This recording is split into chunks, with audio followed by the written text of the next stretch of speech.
ಶ್ರೇಷ್ಠ ಕುಲವು ತನ್ನದೆಂದು ಬಸವ ತಿಳಿದರೆ, ಹೀನ ಎಂದು ದಲಿತರನ್ನು ಜೆರೆಯುತ್ತಿದ್ದರೆ,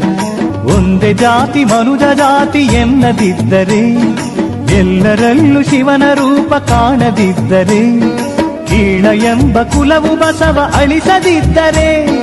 ಸಕಲರಲ್ಲಿ ಸಮನ್ವಯ ತೋರದಿದ್ದರೆ, ಹಿಂದುಳಿದ ವರ್ಗದವರ ಸ್ಥಿತಿ ಎಲ್ಲಿರುತ್ತಿತ್ತು, ಹೇಗಿರುತ್ತಿತ್ತು, ಲಿಂಗ ಧರ್ಮ ಏನಾಗುತ್ತಿತ್ತು,